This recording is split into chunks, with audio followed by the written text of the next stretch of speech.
을 기뻐 받아 주신 줄로 믿습니다. 오늘 함께 나눌 말씀의 제목은 약한 그때의 강함이라.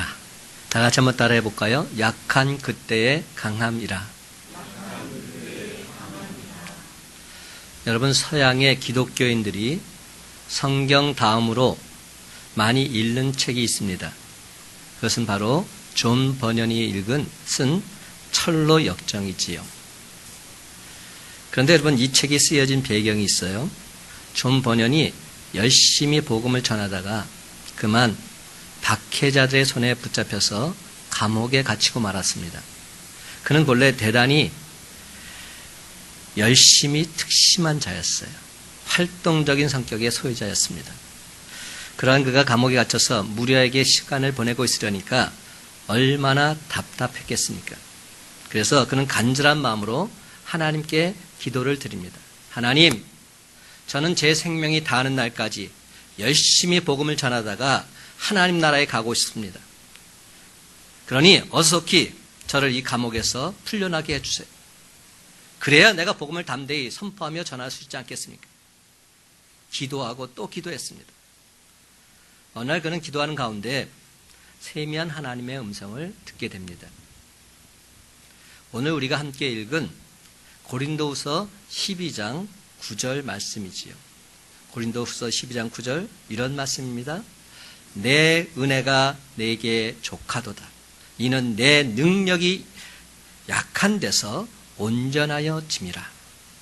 그는 이 말씀을 가만히 묵상하는 가운데 하나님의 족한 은혜를 받게 됩니다. 그렇구나. 내가 비록 감옥에 갇혀 있다 할지라도 하나님은 나에게 변함없는 족한 은혜를 베풀어주고 계시는구나. 이러한 사실을 깨닫자 지긋지긋하게 여겨졌던 감옥생활, 그에게는 천국처럼 여겨지게 되어졌습니다. 그는 감옥에서 장장 12년 동안 갇혀 지내게 됩니다. 그런데도 불구하고 그는 매일 하나님 말씀을 깊이 묵상하는 가운데 하나님과 깊은 영적인 교제를 나눌 수 있었던 것이지. 그래서 그렇게 쓰여진 책이 바로 철로 역정입니다. 하나님을 온전히 만났기에 가능했던 말씀이지. 존 버년은 자신이 말로 복음을 전할 때보다도 오히려 훨씬 더 많은 사람들을 자기가 쓴 글을 통해서 하나님께로 인도할 수 있었습니다. 오늘 말씀 그대로 그는 약한 그때 하나님의 전적인 은혜로 오히려 더 크고 강한 힘을 발휘할 수 있게 되었던 것입니다. 오늘 본문을 기록한 사도 바울의 경우도 마찬가지입니다. 그는 예수 그리스도의 위대한 사도였습니다. 그는 신비한 영적인 체험도 했던 자입니다. 셋째 하늘로 표현된 낙원, 곧 천국으로 이끌려 올라갔던 자이지요. 그리고 그는 그곳에서 말로 다 할 수 없는 하나님의 음성을 직접 들었습니다. 천국의 놀라운 광경을 자신의 두 눈으로 똑똑히 목도하기도 했습니다. 이와 같이 신령한 체험을 했던 사도 바울이었지만 그에게는 육체를 찌르는 가시가 있었습니다. 그 가시는 마치 사탄의 사자처럼 그를 항상 괴롭혔습니다. 몹시도 그에게 고통을 주었던 것이지요. 사도 바울에게 있었던 육체의 가시가 무엇인지 오늘 성경은 분명히 말씀하고 있지는 않습니다. 아무튼 그에게 있어서 육체의 가시가 무엇이든지 간에 그 가시는 사도 바울에게 있어서 몹시도 큰 고통을 주었음에는 틀림이 없습니다. 사랑하는 성도 여러분, 우리도 살아가다 보면 이런저런 가시로 인해서 자기도 모르는 사이에 너무나도 약해질 때가 있습니다. 그래서 어느 찬송가 작가는 이렇게 노래했어요. 죄짐 맡은 우리 구주. 이 찬송가 가사의 2절과 3절은 이렇게 시작됩니다. 시험 걱정 모든 괴로움 없는 사람 누군가. 3절입니다. 근심 걱정 무거운 짐 아니 진자 누군가. 시험 걱정 모든 괴로움 누구나 다 있다는 겁니다. 근심 걱정 무거운 짐 누구나 다 지고 산다는 겁니다. 그렇습니다, 여러분. 누구에게나 가시는 있게 마련입니다. 정작 문제는 우리가 가시로 인해서 약해졌을 때에 어떠한 태도를 취해야 하느냐, 여기에 달려 있습니다. 어떤 사람은 쉽게 낙심해버립니다. 좌절합니다. 그렇게 되면 그만큼 우리는 인생의 실패자요 낙오자가 될 수밖에 없는 것이지요. 사랑하는 성도 여러분, 오늘 주신 말씀을 통해서 사도 바울처럼 다시금 힘을 얻어서 굳센 믿음의 소유자가 되므로 약함을 강함으로, 상처를 영광으로 바꾸는 저와 여러분의 복된 삶이 다 되시기를 예수님의 이름으로 간절히 축원합니다. 첫 번째로 사도 바울은 하나님께 간절히 기도드리고 있습니다. 한번 따라 하십시다. 하나님께 간절히 기도했습니다. 7절과 8절 말씀 함께 있습니다. 시작. 여러 계시를 받은 것이 지극히 크므로 너무 자만하지 않게 하시려고 내 육체의 가시 곧 사탄의 사자를 주셨으니 이는 나를 쳐서 너무 자만하지 않게 하려 하심이라. 이것이 내게서 떠나가게 하기 위하여 내가 3번 주께 간구하였더니. 아멘. 여러분, 문제 해결의 첫걸음은 기도하는 데 있습니다. 어떤 사람은 어려운 문제가 생겼을 때 무턱대고 염려부터 합니다. 그런 사람을 가리켜서 예수님은 뭐라고 말씀하시는지 아세요? 마태복음 6장 27절, 너희 중에 누가 염려함으로 그 키를 한 자라도 더할 수 있겠느냐? 없다는 겁니다. 염려해봤자 아무 소용이 없다는 것이지요. 사도 바울은 또한 이렇게 말합니다. 빌립보서 4장 6절과 7절 말씀입니다. 아무것도 염려하지 말고 다만 모든 일에 기도와 간구로 너희 구할 것을 감사함으로 하나님께 아뢰라. 그리하면 모든 지각에 뛰어난 하나님의 평강이 그리스도 예수 안에서 너희의 마음과 생각을 지키시리라. 하나님을 믿는 우리에게 염려란 있을 수 없습니다. 모든 것이 다 기도 제목일 뿐입니다. 기도하면 되는 겁니다. 시편 50편 15절에서 하나님 우리에게 이렇게 말씀하십니다. 환난 날에 나를 부르라. 내가 너를 건지리니 네가 나를 영화롭게 하리로다. 아멘입니다. 그렇다면 여러분, 환난을 당할 때 하나님은 우리에게 뭐라고 말씀하십니까? 우리가 해야 될 일이 무엇이라 말씀하십니까? 하나님을 부르는 겁니다. 하나님을 찾는 겁니다. 하나님께 기도하는 것이죠. 그리하면 신실하신 하나님께서 우리의 기도를 들으시고 반드시 우리를 환난 가운데서 구원해 주실 줄로 믿습니다.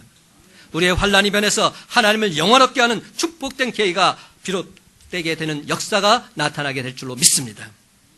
사랑하는 성도 여러분, 가시로 인해서 약해지셨습니까? 이제 더 이상 자신의 힘으로 해결하지 마시고 아무 염려하지 말고 사도 바울처럼 언제나 하나님께 간구하는 진짜 신앙인이 되시기를 간절히 바랍니다. 우리가 간절히 기도할 때 하나님은 언제나 우리의 기도를 들어 응답해 주십니다. 그런데 우리가 항상 착각하는 것이 있어요. 내가 원하는 대로 들어주셔야만 응답이다, 이렇게 착각하죠. 물론 제일 먼저 우리가 기도하는 대로 하나님께서 우리의 소원을 들어주시는 경우가 있습니다. 한 병인이 예수님께 나와서 눈뜨기를 간구합니다. 예수님 그의 간구대로 이루어 주십니다. 맹인이 눈을 뜨게 됩니다. 보게 된 것이죠. 베데스다 연못가에서 38년 동안이나 병들어서 누워있던 한 환자는 이렇게 주님께 부탁합니다. 주님, 나를 낫게 해달라고. 내가 자리를 들고 일어서게 해달라고. 예수는 말씀 한마디로 그의 병을 깨끗하게 고쳐주십니다. 12년 동안이나 혈루병을 앓던 여인이 있었습니다. 병 낫기를 원하는 심정으로 예수님의 옷자락에 손을 댑니다. 그 순간 그녀의 병이 깨끗하게 나음을 받게 됩니다. 이와 같이 우리가 바라는 것이 하나님의 뜻과 일치될 때 하나님은 우리가 원하는 그대로 이루어 주십니다. 근데 두 번째는 우리의 기도에 응답하시되 하나님의 뜻대로 응답하시는 경우가 있다는 겁니다. 오늘 우리가 읽은 사도 바울의 경우가 그렇습니다. 바울은 자기의 육체의 가시를 제거해달라 하나님께 3번이나 간절히 기도했습니다. 그러나 바울에게 있는 육체의 가시는 없어지지 않았습니다.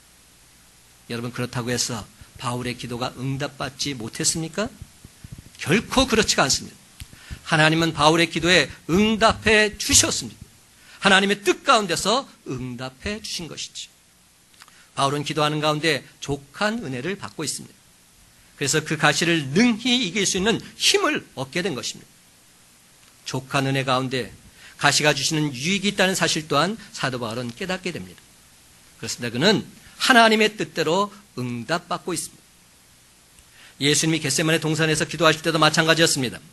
예수님은 간절한 마음으로 3번이나 동일한 기도 제목을 하셨죠. 피땀을 흘리시면서 처절하게 기도하셨습니다. 아버지, 이 잔을 내게서 떠나게 하옵소서. 그러나 내 뜻대로 마옵시고 아버지 뜻대로 하옵소서.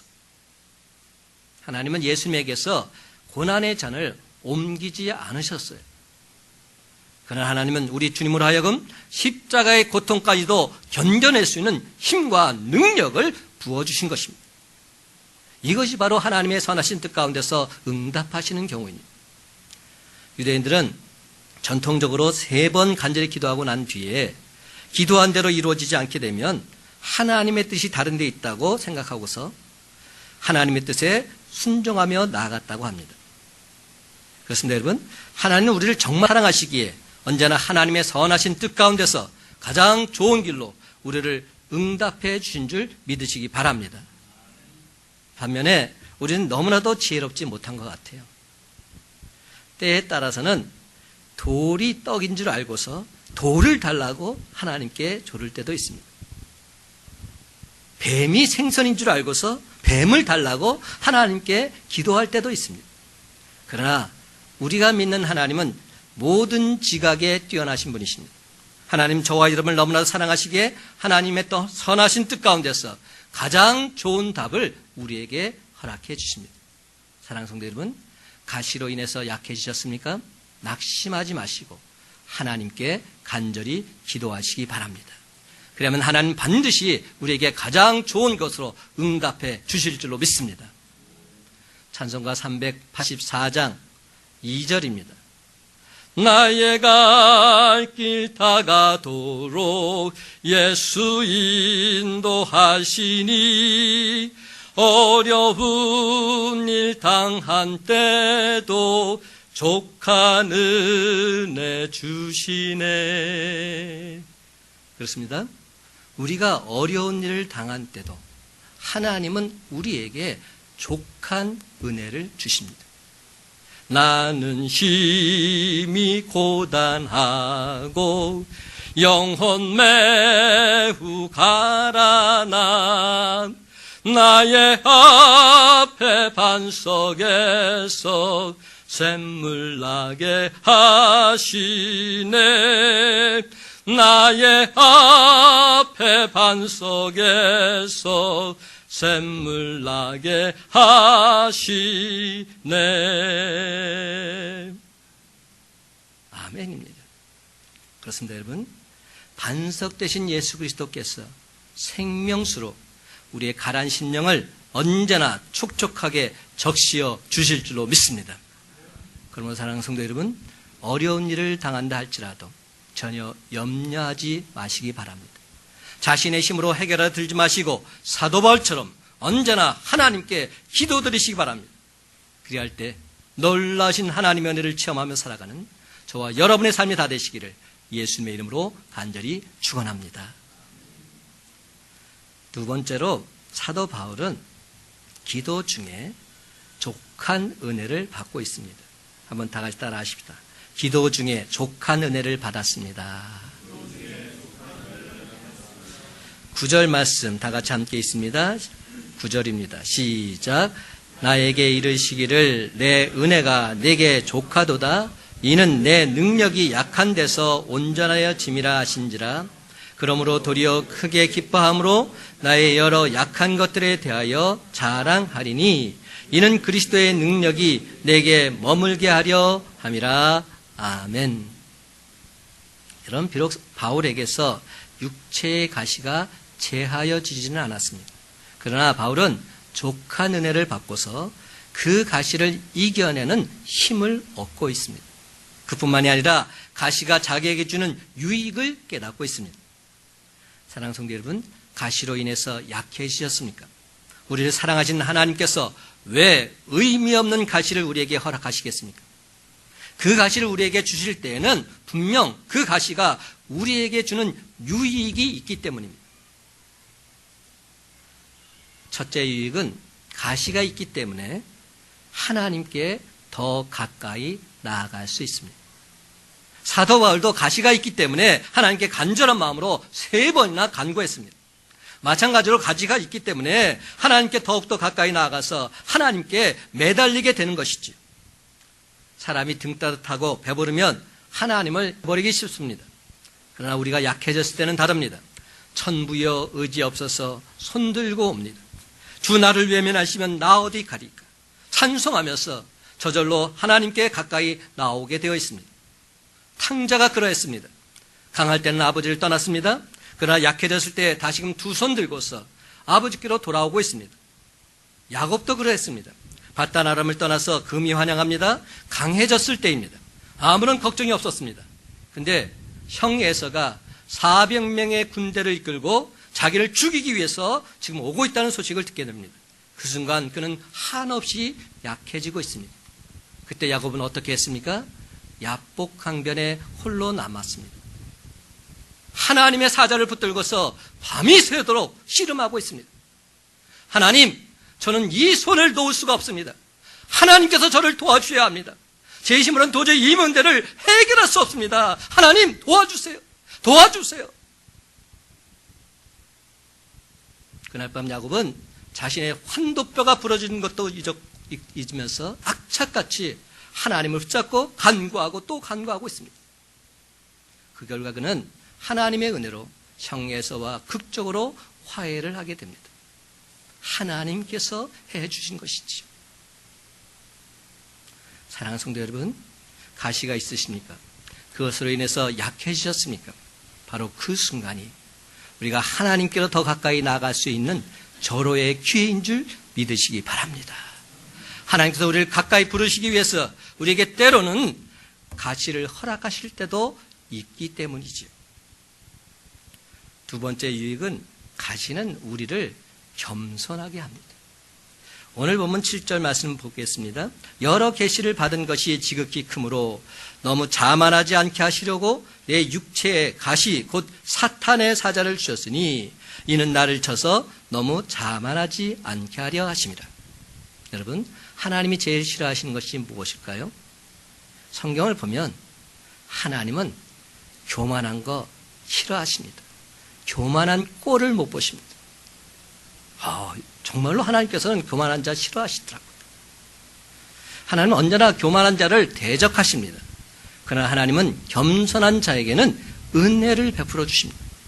사도 바울은 우리가 잘 아는 대로 천국으로 이끌려 갔던 사람입니다. 신비한 체험을 했던 사람입니다. 그것 때문에 얼마든지 교만해질 수 있는 소지가 있는 사람입니다. 그러나 그를 찌르는 육체의 가시로 인해서 그는 교만의 시험에서 벗어날 수 있었습니다. 그가 자기가 겪었던 신비한 체험을 어떤 식으로 설명하고 있는지 한번 살펴보기를 원합니다. 여러분, 12장 1절 말씀을 보면 제일 첫 번째 어떤 단어로 시작되고 있습니까? 무익하나마 이렇게 시작되고 있어요. 사도 바울이 지금 하는 말입니다. 무익하나마, 무엇 하나 내세울 것이 없다는 겁니다. 나는 무익한 종이라는 겁니다. 그 엄청난 신비스러운 체험을 이야기하면서도 겸손하게도 무익하나마 이런 단어로 시작하고 있습니다. 무익하나마 내가 부득불 자랑하노니 주의 환상과 계시를 말하리라. 내가 그리스도 안에 있는 한 사람을 아노니 그는 14년 전에 그가 셋째 하늘에 이끌려 간 자라. 여기서 말하는 그라라고 지칭한 3인칭 대명사 누구를 말합니까? 바울 자신을 말하고 있습니다. 바울은 신비한 체험을 했지만 자기 자신을 내세우기가 싫어서 그라고 하는 3인칭 대명사를 사용해서 설명하고 있는 겁니다. 2절 하반절 말씀입니다. 그가 몸 안에 있었는지 몸 밖에 있었는지 나는 모르거니와 하나님은 아시느니라. 오직 하나님만이 아신다고 하면서 바울은 자기를 낮추고 하나님만을 높여드리고 있습니다. 3절 말씀입니다. 또 말합니다. 내가 이런 사람을 아노니 그가 몸 안에 있었는지 몸 밖에 있었는지 나는 모르거니와 하나님은 아시느니라. 사도 바울은 철두철미하게 자기를 낮추고 있습니다. 또 낮추고 또 낮추면서 오직 하나님 그분만을 높여드리고 있습니다. 하나님이 아십니다. 하나님이 아십니다. 4절 말씀을 보겠습니다. 그가 낙원으로 이끌려가서 말로 표현할 수 없는 말을 들었으니 사람이 가히 이르지 못할 말이로다. 사도 바울은 말할 수 없는 하나님의 신비한 음성을 직접 들었습니다. 놀라운 천국 광경을 눈으로 똑똑히 목도했던 사람입니다. 그런데도 바울은 구체적인 내용을 언급하고 있지 않습니다. 왜 그렇습니까? 내가 이것을 들었다, 내가 이것을 보았다 이러면서 자기를 내세우고 싶지 않았기 때문이지요.